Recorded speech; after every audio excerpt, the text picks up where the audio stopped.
Well, Nigel, let's just start with some team news, shall we? How's the squad looking from the weekend? Yeah, fine.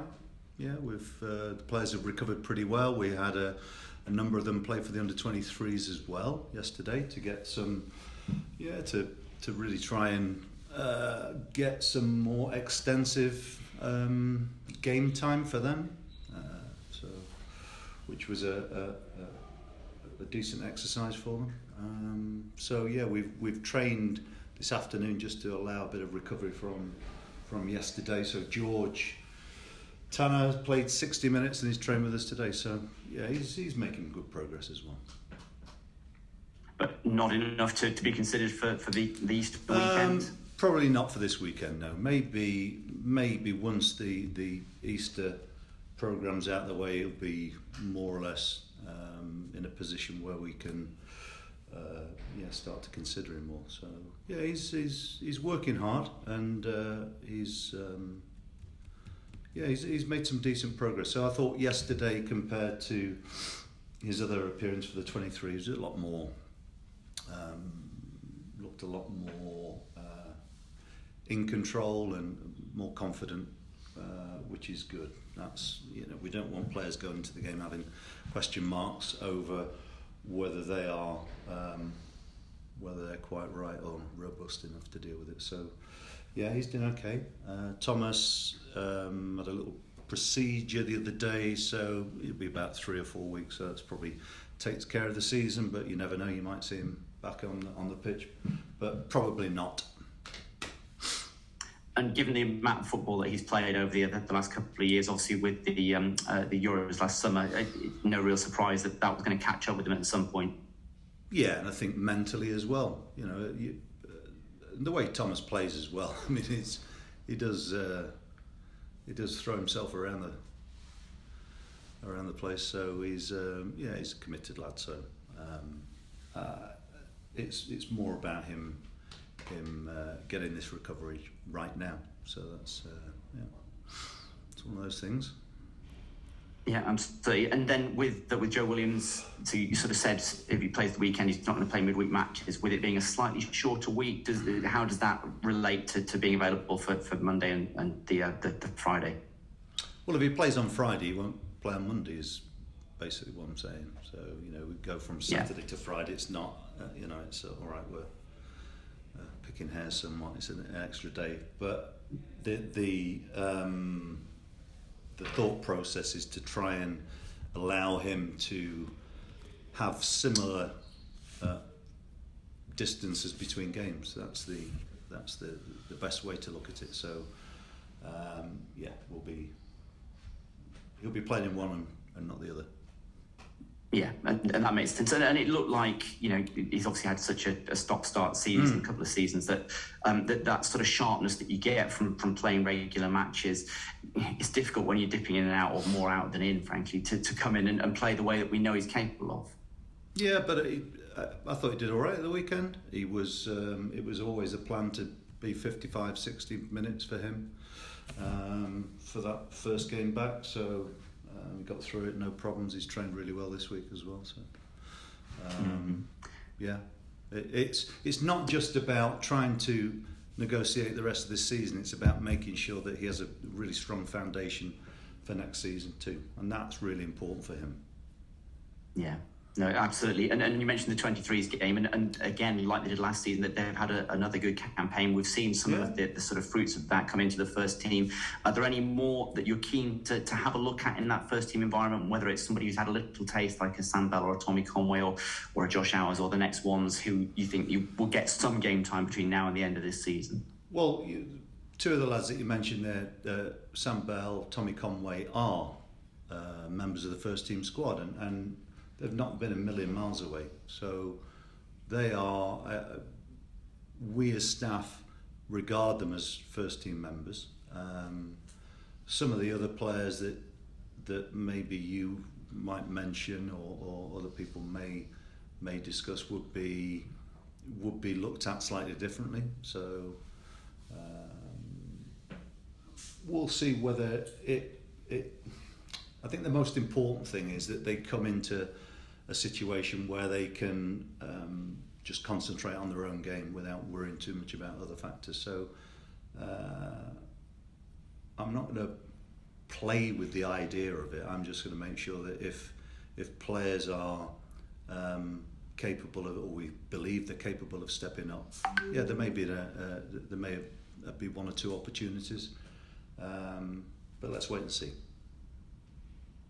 And with what happened at the weekend and what you said afterwards about the way that the players approached it, do you then give some of those players a chance to prove that they've got what it takes, or is it more a case of having a look at some of the others and seeing their mental makeup and seeing if they have more of it? No, the players that we have in the first team squad are going to be required for the rest of the season, and yeah, look, they're as disappointed as I am, as our fans were. You know, our fans weren't particularly happy on the day, and I think it's fair to say that they are very much entitled to their opinions. So it's not exactly what we want, but you know, Peterborough needed to win the game and they didn't. So that's just the way it is. So this Friday, it's a trip to Stoke, and one of the better defensive performances of the season in the reverse fixture. Something similar would go down very well, I'm sure. Well, it was a decent all-round performance. I think we'd really struggled. We'd really struggled with the home form for quite a while, and that was a very stern test on the night. I think Tyreek Backinson scored the goal on that occasion from a set play. And I think it was around 9 or 10 minutes of injury time at the end of the game, which I think there were, might have been a bit of tension throughout the team and the stadium. But yeah, on that night we did pretty well. And, you know, they've had a mixed campaign themselves. And you know, so I think for them, in many ways, it's not gone the way that they would like. But yeah, we know they've got some really good players, and it will be a stern test for us. But as I point out on many occasions, really, it's about our own players taking the opportunities that they have, and you know, that's what I'm looking for, because. I've been asked a number of times over the last few weeks about players who are out of contract, and you know, if players still get opportunities to play and perform, then they have to make the most of those opportunities. That's really what it's about. Nigel, go well on Friday. Yeah, cheers. Thanks for that. Thank you. No problem. Hi, Nigel. Hey, you okay? Hi. When you kind of raised the topic or bring to light some of the deep-rooted issues in the club, as you did on Saturday. When you kind of speak about them publicly, is that kind of the first step of how you can make a change going forward? Time will tell. I can't give you the definitive answer to that. Sometimes there is a need sometimes for a bit of conflict. Yeah. You know, I'm no different to anybody else. I get emotional about the game, and it's always frustrating when you know. And I could feel it in the stadium as well. There's a frustration where we don't quite deliver at the level that we know that we can do. But there are a number of reasons for that. But I mean, Saturday was it was a frustrating day. Of course it was, because you know they weren't a very good side in many ways, but they showed a lot of character, and they needed to win the game, as they need to win every game. But for us, it was more about us not really taking the opportunities that presented themselves to us. So. And I don't just mean chances in the game, I mean on a broader level. So, yeah, it was a disappointing day, let's put it like that.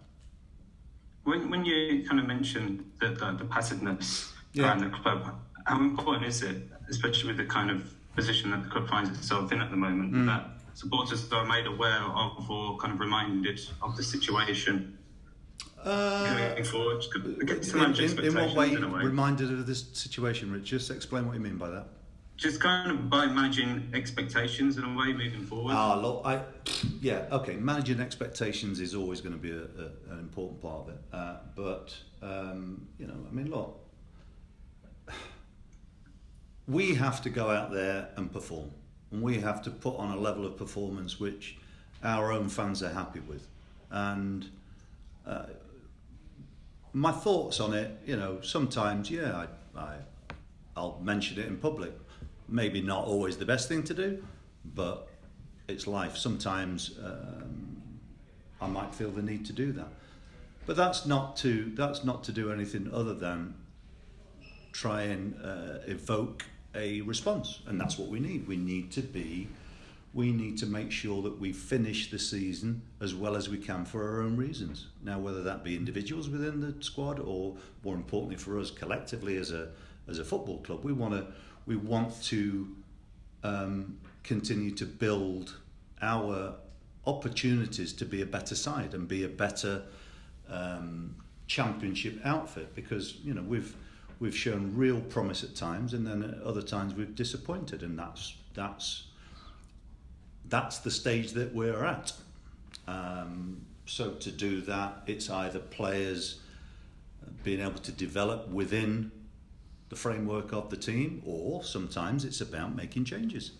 And it's not. Look, that's just a natural way of teams evolving, and sometimes we need a shake-up. And I don't think there's anything I say there that's anything other than how it should be. You can give people opportunities, but then it's up to them to take it.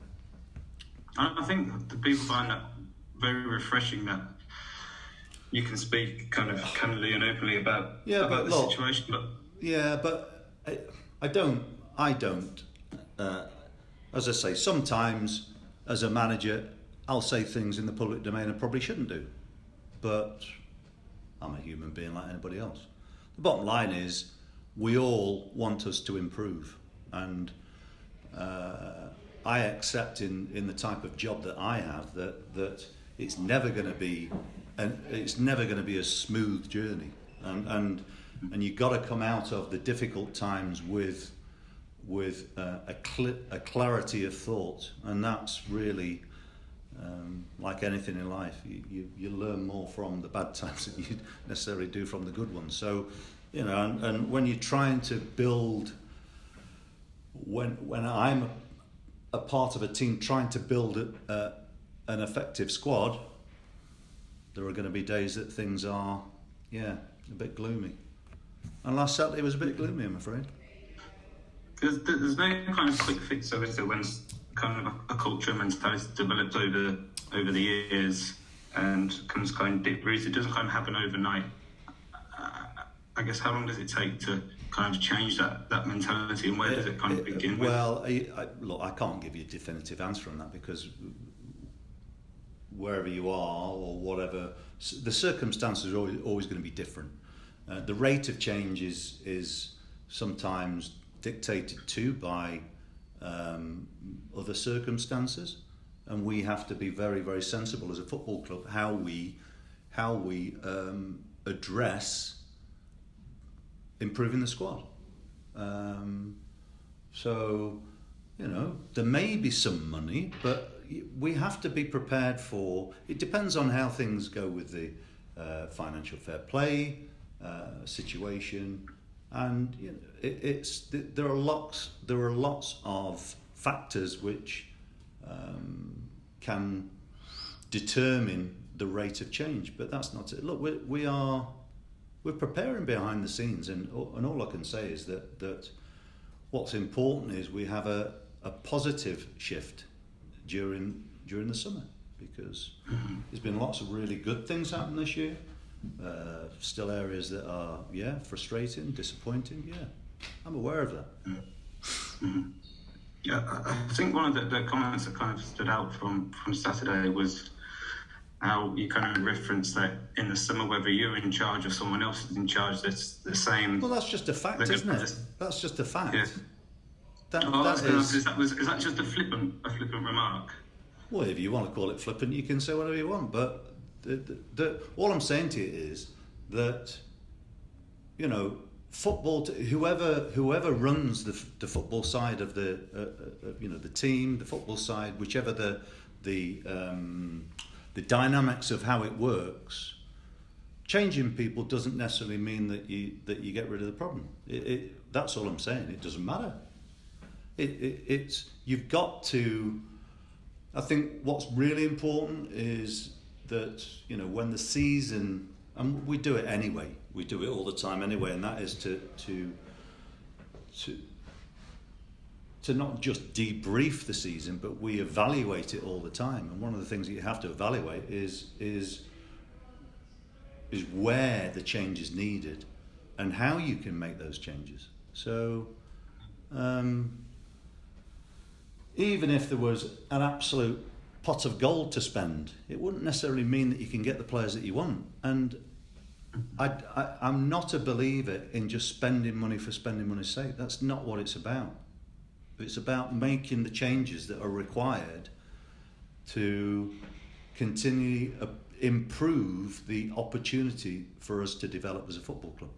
Because, you know, whenever somebody in my position, you know, whenever I leave the club at whatever point, you know, whether it be 1 year, 2 year, 10 years time, it doesn't matter. It's important that there is a difference in terms of where the club is on the journey. So the aims of the club are still very, very clear, and that is we want to be a Premier League club. Where we sit at the moment, where we actually are in terms of getting to that end point, and that end point is the start of a different challenge as well. So, but we're still a long way from that, and so the timescale, you know, I mean, when I joined last year, we talked about it being a three-year plan. Well, maybe I won't see them. Maybe I won't see the realization of that dream at the end of my tenure. But that's not going to stop me from working towards it. And this is the point with principles and philosophies of management. I'm not a short-term fixer. I mean, you know, I've been in clubs where I've done that, but that's because I've taken on a job knowing the parameters of what's required. You know, I don't feel the need to pigeonhole myself, but this job is going to require not just patience, but a bit of ingenuity, and it's going to continue to present challenges that me, along with everybody else, needs to be prepared to find the solutions to. That's life. So, you know, when you play 1 week and you're pretty crap or not very good or underachieve or disappoint, yeah, you've got to put that and keep that in the context of what it is and what the reasons are for it. But that doesn't get in the way of where we are and what we're trying to do. So, yeah, that's just how I see it. I can't have we have to live in the present. We have to try and find the daily and weekly solutions to any problems that come up. But let's not get away from where we're trying to get to, and the decisions that we make now, even if they don't feel very important, are fundamental to whether we'll be able to achieve that at some point. We as a club, not me as a manager or the players, but we as a football club. That's part of my job. Mm-hmm. Has the job kind of thrown up more challenges than you expected when you took it in the first place? Or? I can't say that I'm somebody who expects everything to be. I don't expect things to go along a set pathway. No. And are they more difficult? Maybe a little bit different, or a bit in certain areas, but I tend not to think of it too much in that, because otherwise it's, you know, I don't know whether you get bored of people hearing comparisons. You know, I don't think you've heard me mention clubs by name that I've worked at, but you can't live in the past, and you can reference the past, and you can use your experiences to help negotiate your way through what the problems are. But the bottom line is that every job has its own individual challenges. So I try not to get bogged down too much with that, to be honest with you. Thanks for your time, Nigel. Yeah, okay, Rich, no problem. Right now. George, is it you or is it so? Who's going next? Yeah, hi Nigel. Oh, you're not a gentleman, you. I don't think weren't mentioned. Were Calum O'Dowd and Andy King, are they near selection for Friday, or are they still just in training? They both train fully with us. Andy may be in contention the next week, but I'm not going to put a definitive time on that. Hopefully he will be. Yeah, Calum's getting closer as well. So I think over the next week or 10 days they will be hopefully available for selection. Yeah. And is it important for them to be back because both are out of contract at the end of the season, so are they kind of playing for their futures at the moment too? Every day that you play, you're playing for your future. Doesn't matter whether you got a 3-year deal or you got 5 weeks left or 2 months left. Everybody's playing for their futures. Of course they are, but they're very aware of their own situations, and I think it's important for them to just look at the remaining games and their involvement as opportunities to play as well as they can. Outside of that, it's not really something, again, to sort of talk about too much today. They're aware of the situation, and the players will be the first people to hear what the outcome is at the end of the season. I know you're someone who doesn't want to look to the past, but Kasper Schmeichel, one of your former goalkeepers, spoke highly of you and said about the infrastructure at Leicester is still reaping the rewards from you were there. What kind of tools do you need at Bristol City? Because I know you explained that it's different at different clubs. But what kind of tools do you need to map out your ideal Bristol City? That's a good question. Not necessarily the same as what happened there. But look, it's... When I mentioned a few minutes ago, the decisions that we make now will be fundamental to how the club moves in the future, and I'm just a part of that. I'm a part of that. I, along with many other people here, have a responsibility to try and shift the club in the right direction, and. There's a part of that is micromanaging, and there's some very important aspects in terms of the overall feel of the place. It changes and evolves with time, but it changes and evolves because of who's in the building and who works at a place. Of course, we're all judged, or we are judging the development of where we are as a football club by what the first team does, and at the moment, because the results aren't what we want them to be, then there is there's always the temptation to say that there isn't progress, but there's massive progress in lots of different ways. But like I've said, when that bears fruit, I can't tell you. So hopefully we will be able to do not a bit of pruning, but do a bit of do some work with the squad, whether that's with money or without money. There will be some changes, and then it's how we function basically on the pitch. Because let's be honest, I remember quite a long way back in the season where people were talking about if the game lasts 85 minutes, we'd be in the playoffs and all this. So, the shifts aren't always massive. We know that we've thrown away far too many points this season, but we've also got ourselves into decent positions too. So whether that's a mixture of experience and know-how, and whether it's to do with having too many players who the Championship's proving to be a really tough nut to crack for themselves as a performer. It can be any number of those things, but what I've been reminded of by a couple of my members of staff this week is, and it's always good to have staff members who challenge you, whether you're in a managerial position or any other position, that it's good to have people who challenge you to say, well, look, we need to persevere, we're not that far away.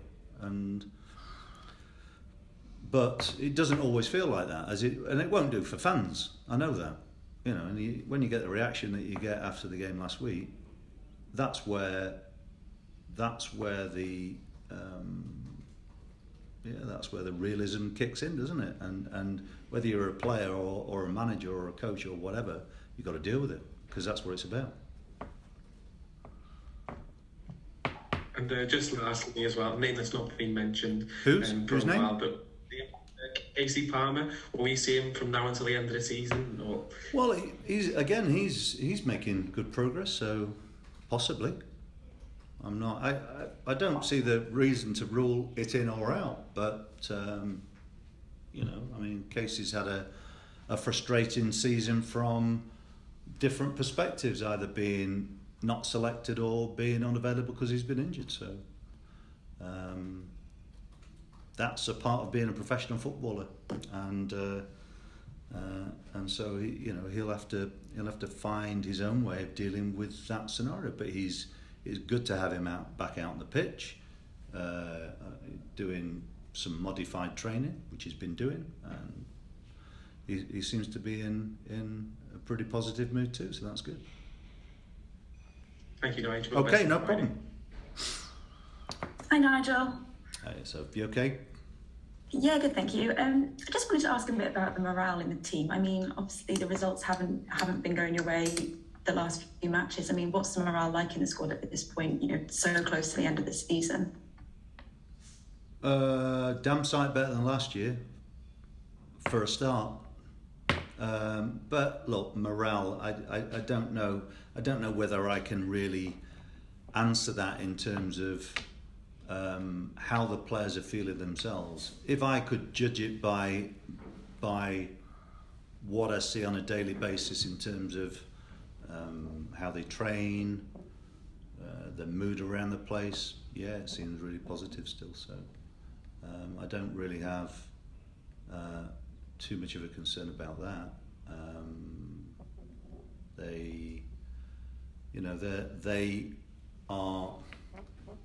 They're a group of players who seem to be able to dealing with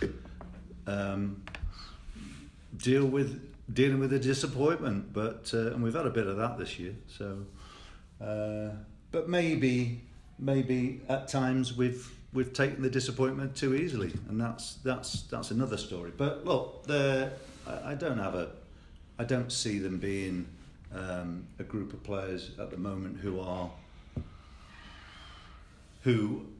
were like last year. Last year was real purgatory towards the end of the season, I've got to be honest with you. And even worse because there were no crowds there.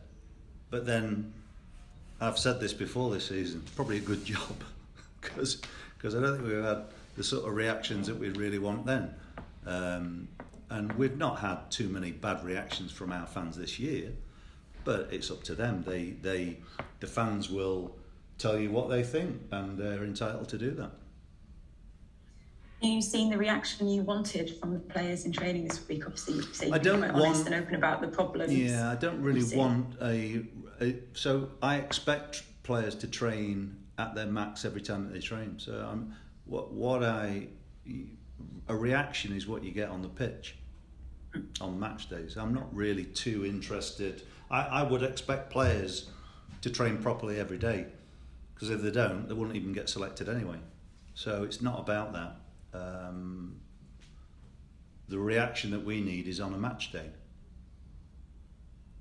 I guess have you been pleased by the reaction then in terms of the comments you've made, like say about the kind of anonymity of the squad and in the matches? Have you seen the kind of kind of understanding from the squad as to what you think the kind of problems are and how to fix that in terms of their kind of understanding of what you want them to do going forward? I think they understand. It's whether they're able to perform on a match day. That's what I've been saying. And I've said this on many occasions this year, that we have a group of players who I think our expectation of them can sometimes be too much. Some really inexperienced players, and players who this is their first year in the Championship. I know how tough it is to play in this division as well as managing it. So I think there's probably been a bit of an eye-opener for some of the players themselves. But we'll get through it. Just lastly from me, I mean, have you seen when things have been good, coming towards the end of full season in charge, have you seen when things have been going your way enough kind of growth in the terms of the direction that you want the club to go forward? Not necessarily on the pitch, not necessarily in terms of results in particular, but performances. We've become a side that is certainly a lot more dangerous in terms of attacking options and creating opportunities. So there are steps forward, but there are other steps which it's a stair that's been sawn through half the time. So there's been some encouraging signs, but it's going to be an important summer for us, of course it is.